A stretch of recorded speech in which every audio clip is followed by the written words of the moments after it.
Hey everybody, welcome back to the Danger Planet. Today we're talking about Conquest.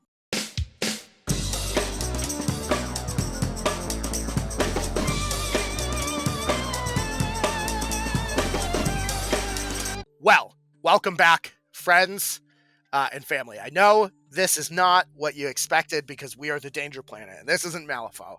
But today I'm joined by two very special guests.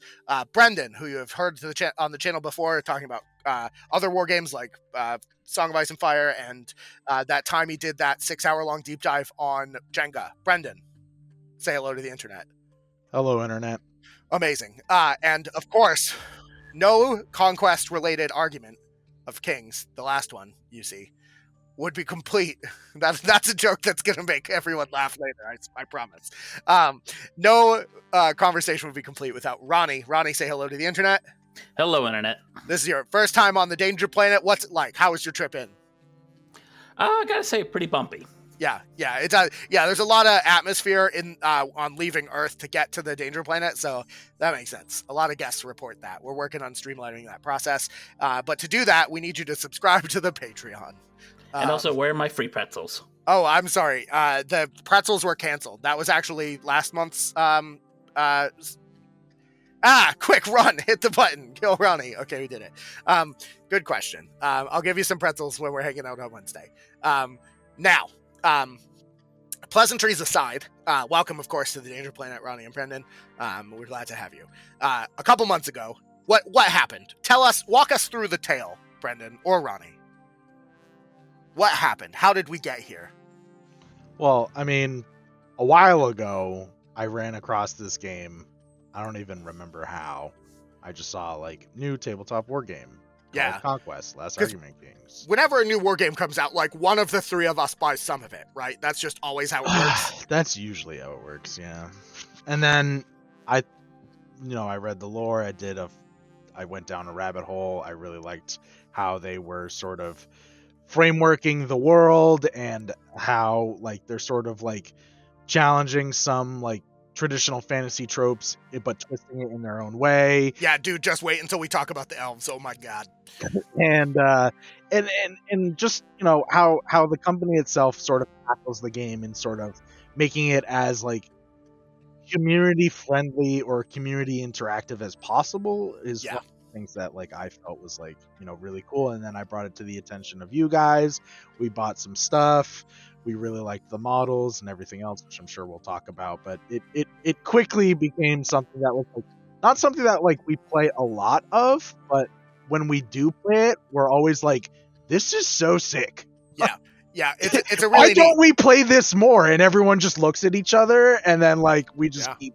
Yeah, it's one of those. Yeah, so we started playing this game sometime last year, or right at the end of 2022.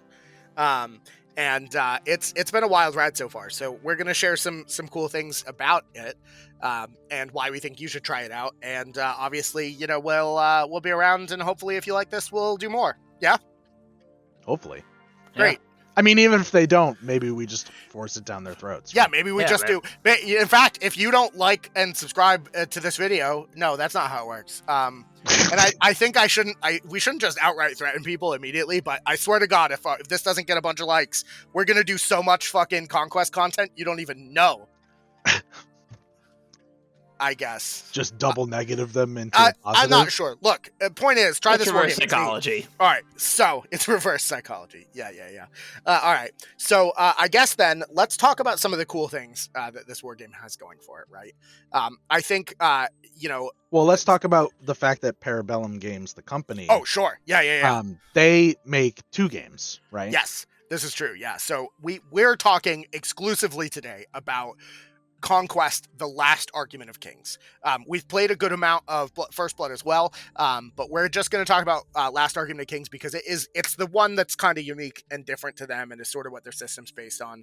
Although you can play fully either of those games with the same set of models, although things have different stats and rules and stuff, so some things are better in one and some things are better than in others, but they're both fully playable. One's a small skirmish scale size game, similar to Malifaux. That's First Blood. which is called First Blood, which if it has literally nothing else going for it, it has absolutely the best scenario name that has or will ever be, and I bring this up every time I talk about it, which Ronnie is Tic Tac Blood. And we didn't even prep him on this. He just knew. It's so funny. But today we're just going to be talking about the Last Argument of Kings, which is their larger rank and flank style, large-scale army game. Right? So that's sort of the first thing, right? There are two games we're talking about, the Last Argument of Kings, not First Blood. Well, maybe we'll do a video about First Blood if this one does well. But there's other things that are awesome about this company. Yeah, Brendan? Yeah. I mean, they put up, they put up all their rules and everything, FAQs, all that stuff online for free. The rulebook, anytime a new rulebook is like adapted or changed or a new edition, it's always up on the website.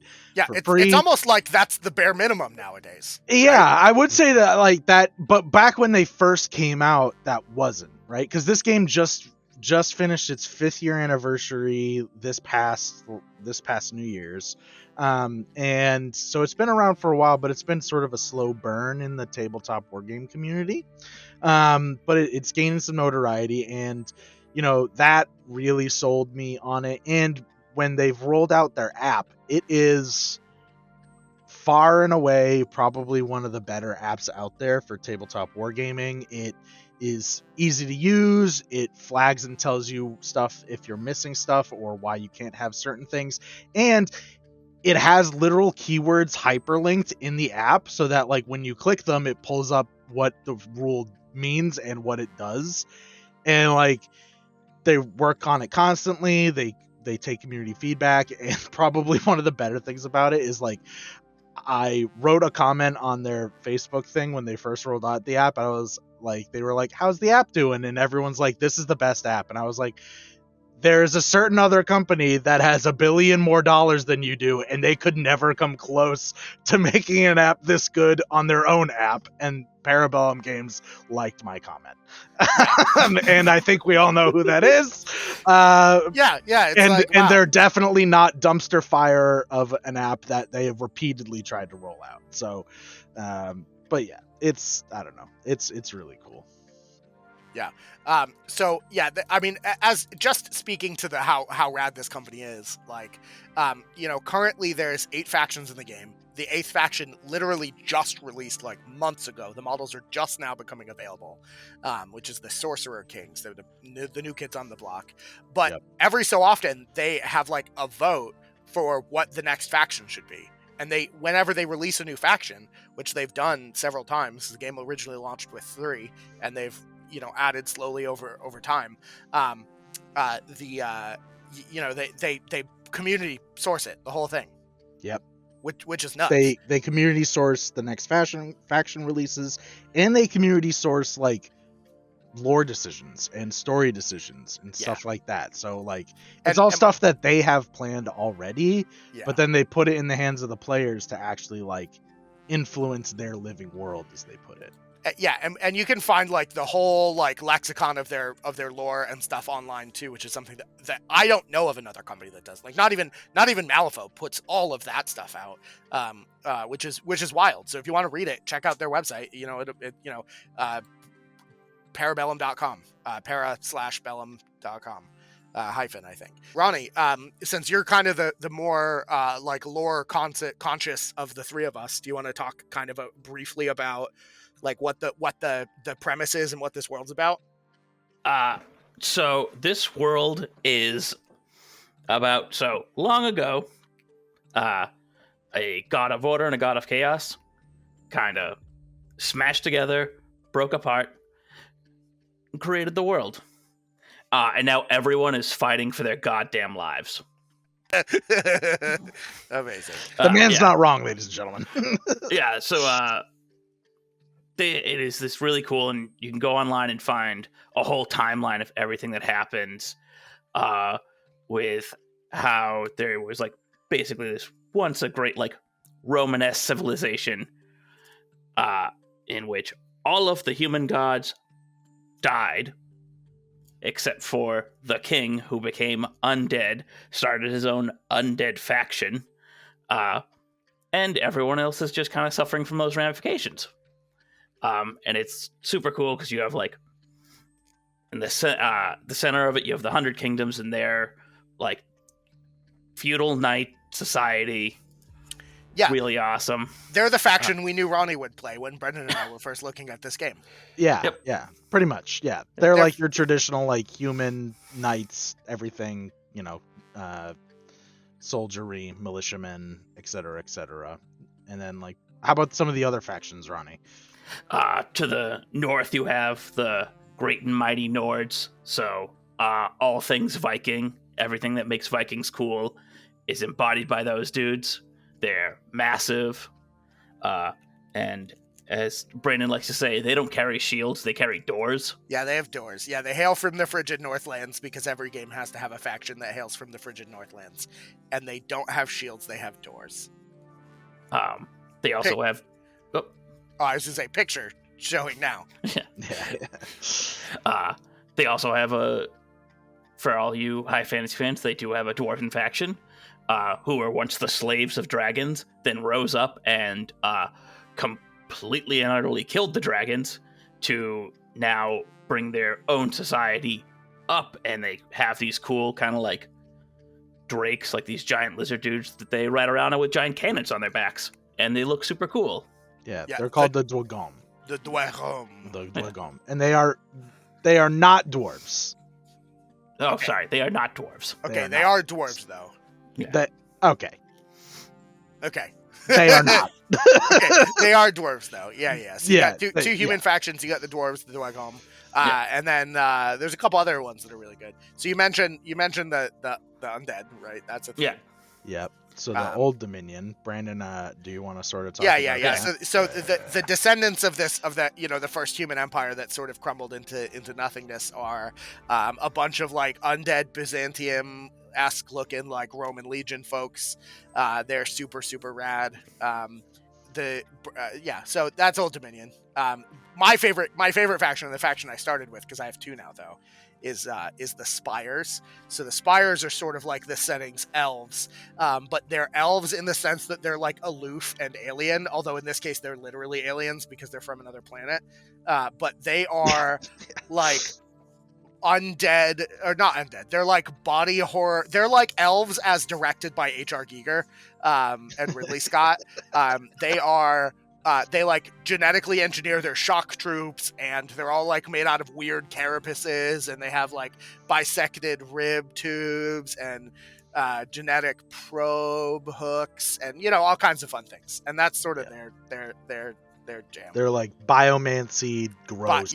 Their magic is actually like on their home planet is this like gorgeous like nature worshipping like in tune with the like natural energies, but on this planet it manifests as they like direct genes into things and like cause things to mutate and warp and like decay, and it's called biomancy. I think they're probably one of the coolest factions because like I mentioned before, it's like they're not like it's like challenging what a traditional fantasy elf is, and like they are so not elf that like when you play this faction, there are no elves on the battlefield. They would not be bothered. Like life is the closest you get is this like they project their will into this like giant machine construct that's all like lithe and like sort of like smooth and like looks very kingly, but is like just actually a robot that they're controlling with their mind. Well, it's a meat bot, right? It's a meat puppet. To be fair, the biomancers and ferromancers are actually elves, but they're like the lowest actual people on the totem pole because they don't treat any of the clones and genetic warriors that they make as people. They just treat them as like property, which has its own problematic issues. But again, elves, so it makes sense. But they are actually elves. They get forced to go out on the battlefields, and it's the worst. They're like, it's not good. It's the worst job to have. It's worse, but the best. And they live in these giant like spire tree things. War June City State Sorcerer really King. Cool. Somebody else talk. Yeah. So, and I mean, going off like the elves, we have the Wardrun, which would sort of be like this world sort of take on, I guess you would say, orcs, but these Wardrun are like plains and jungle faring like tribes of dinosaur riding Yeah, orcs. you're saying a lot of words, Brendan, to just say these orcs ride dinosaurs. Yeah, it's really cool. Yeah, and like, and then they're not like your like sort of boring like Jurassic Park. Well, they do have some with like they have like these. They have the recently come out. They have a cavalry unit of orcs that ride like triceratops, yeah, the and Thunder that Riders. shit is so rad. Dude, they're so cool. But like they're more like, you know, like the sort of the feathery, colorful sort of dinosaur raptor sort of deal going on. So it's a very visually striking faction, and they're just they're so cool. I can't believe I don't play them. Yeah, they'll be Brendan's second faction or yeah. third faction. Third faction, yeah. yeah. Fun fact, everyone out there, this is the only tabletop game where Brendan has told me I want to buy every single army. Yeah, there's an army I don't think I wouldn't play. Brendan, to my knowledge, currently doesn't play Malifaux because he doesn't like the aesthetic. And like Brendan, out of anybody I've ever met, has like a very, very strong point about aesthetic and like where he wants to be in a war game. And that is, for those who know him, that's shocking. It's shocking to hear. And then finally, I think the last two are the city states and the sorcerer kings, which are also human kingdoms, but of different flavors. So the city states are sort of your ancient Greece faction, but in that they also like really like technology. And so I've heard the term like steampunk thrown around, but they aren't really like steampunky, but they do use tech. But basically they're like cyborg hoplites almost. Yeah, or like ancient clockwork Greek hoplites. cyborg hoplites. And some of the Minotaurs are citizens. Yeah, and the Minotaurs are like, they're not like, you know, beasts of labor or anything. They're just like, you are also a citizen. We are our citizens. Yeah, Minotaurs are just like fully sentient in this world. It's great. Yeah. And then the Sorcerer King's the newest faction, which is something that I can't think of any tabletop war game in recent memory has covered sort of, well, at least like put out models for anyway. They might have like talked about it in their lore or anything, but you know, this sort of has a, you know, a south. How would we describe them? I mean they're like fully like Indian, like Middle Eastern style, sorcerer. Like they have rakshasas, they have jinn. They're all like elemental. There's lots of fire. They have, although I will say, hard negative, and you probably shouldn't play this game. The rakshasas' hands aren't backwards. That bugs the shit out of me. You might want to check the model just to double check to make sure you're right. I've seen the model in person. They had it at a Adepticon. Okay. Yeah.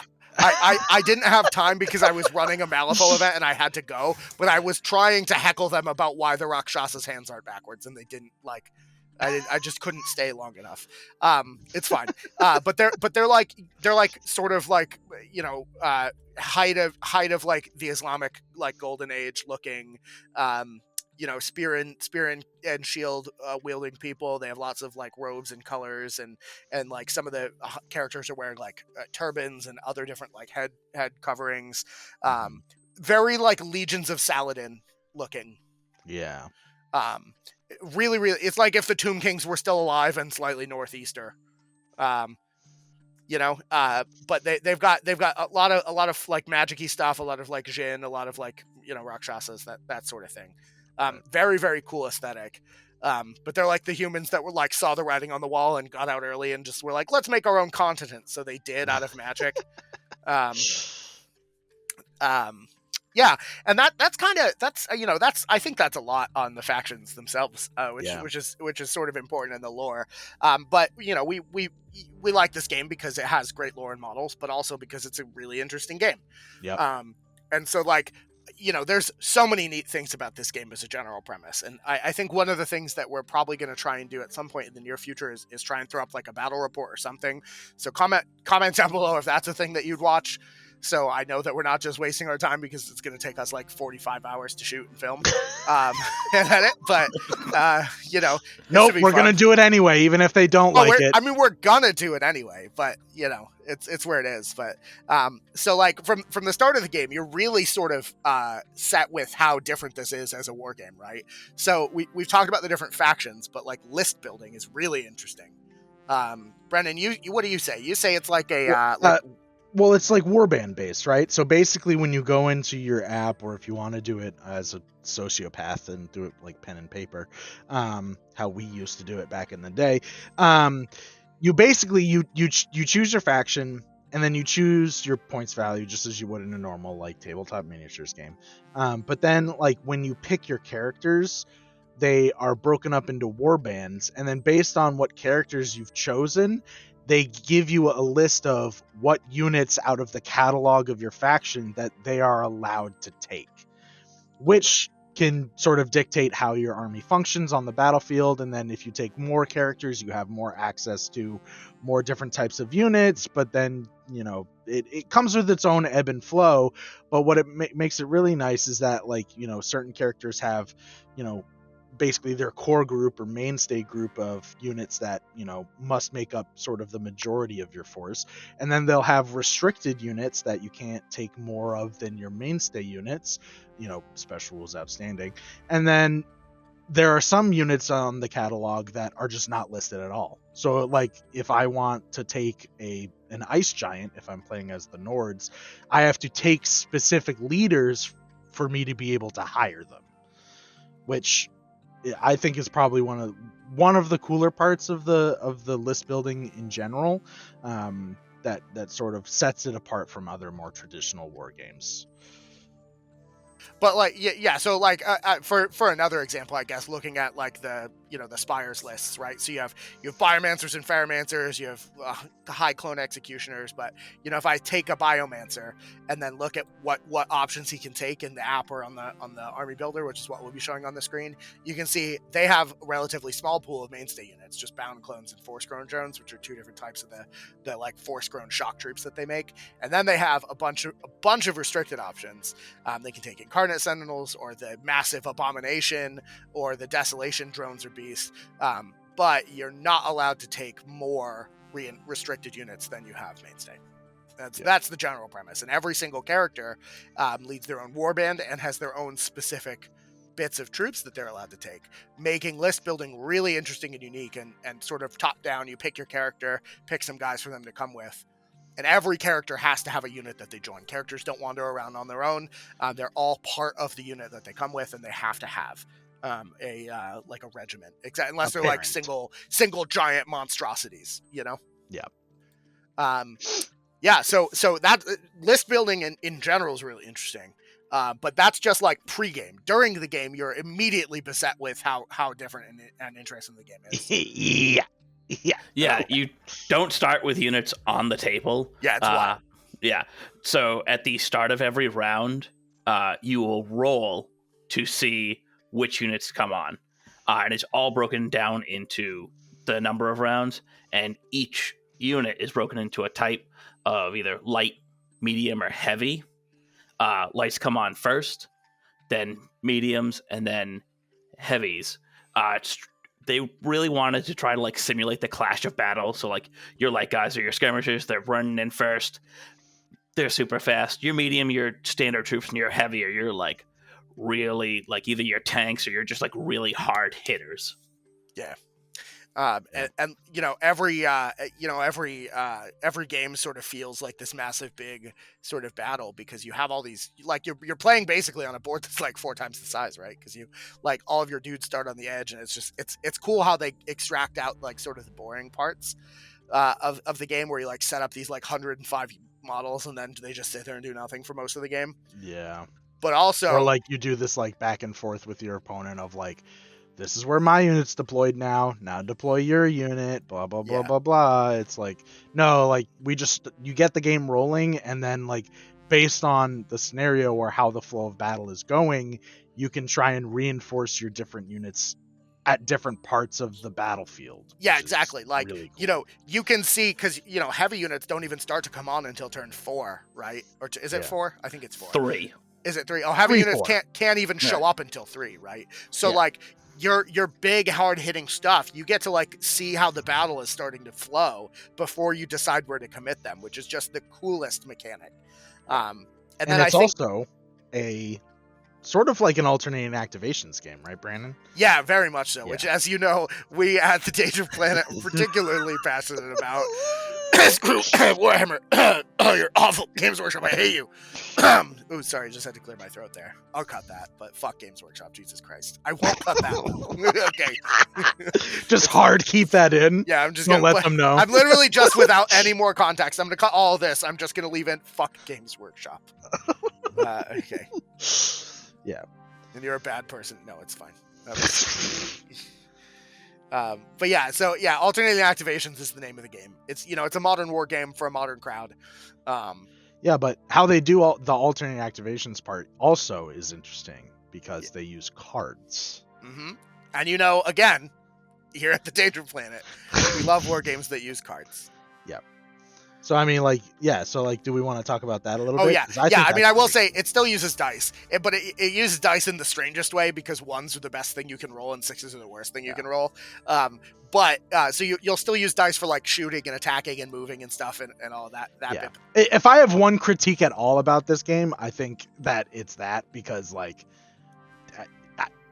to me, and this is no criticism, it is a criticism of them. I literally said so. But in my opinion, it just felt like they're just doing that just to be different. Yeah.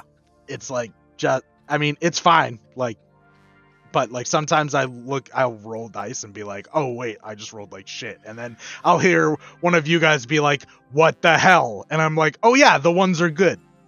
Yeah. yeah, basically. Yeah. But yeah, so the cards are super neat. So like basically every single unit and character gets their own card.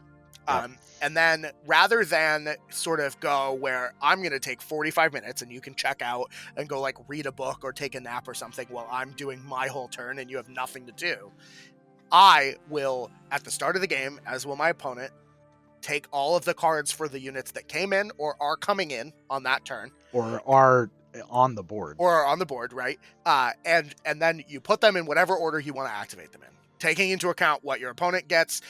You do know which of your opponent's units are coming in at that point, although you don't know where they're coming in because they'll make that decision when it's their turn It's to like activate. your planning phase. But basically, you kind of have a more or less almost like role-playing style, like, because you're like the general and you can like see what's happening and you know like the intel, like the you know the intel on the enemy's forces, but you don't know where they're coming or what they're going to do. And you plan out your turn in order. Like, this is going first, this is going second, this is going third. And there's a bunch of minutia about, you know, like if you stack them in certain orders, especially with like the spires, where like all of their magic affects like the next unit that's going to activate. That's a whole topic for another time. But it's and then you decide who's going to go first by whoever rolls lowest, of course.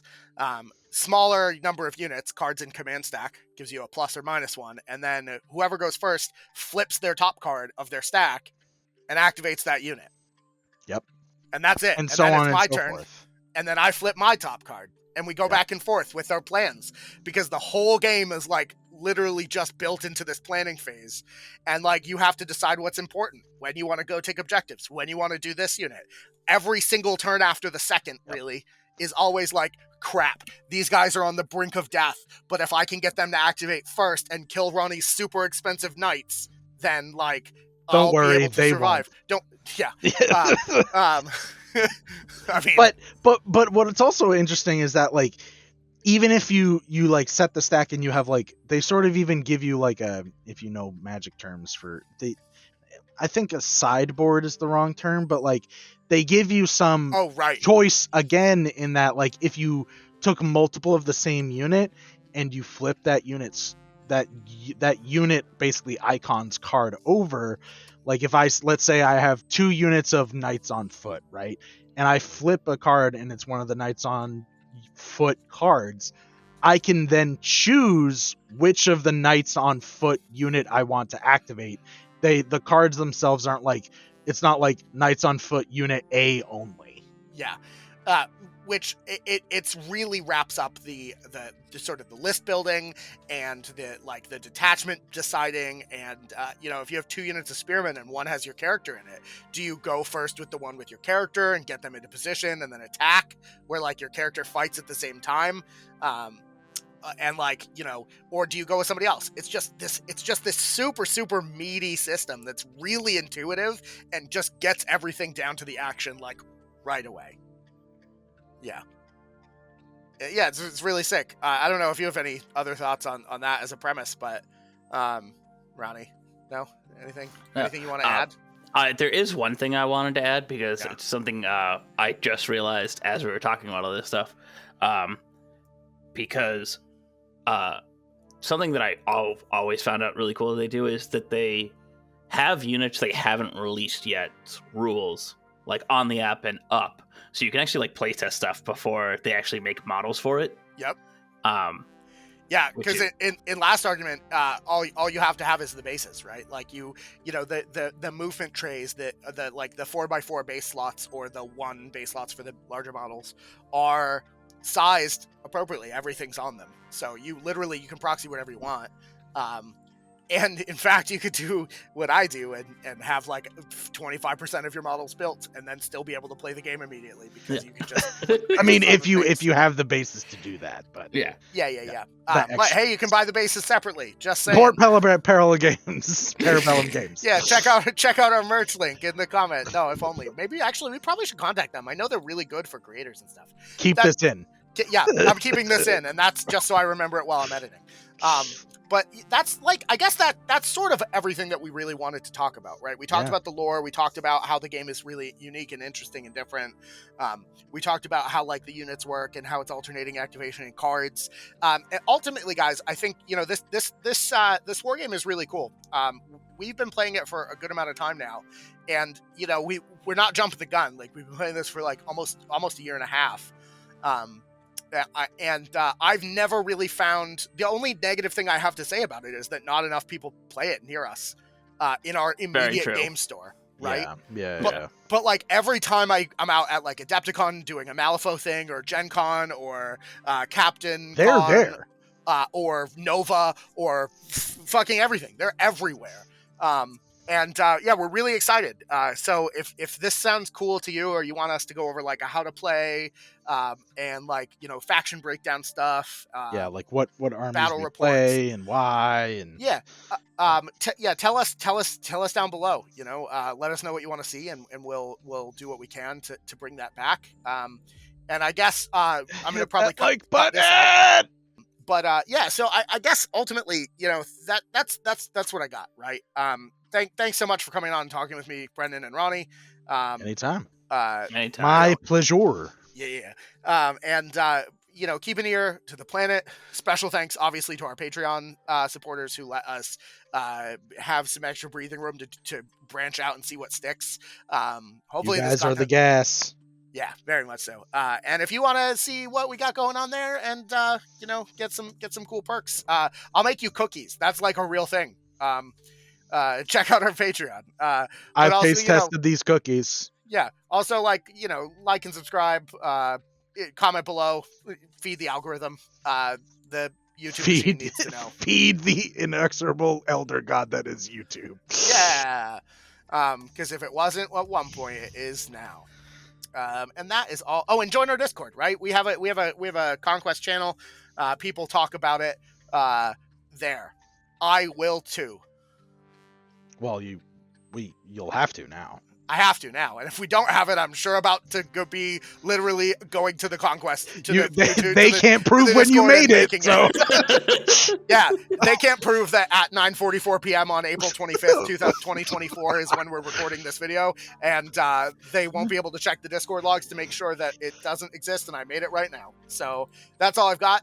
I've been Brandon, and I'm Brendan, and I'm Ronnie, and you've just been filled in.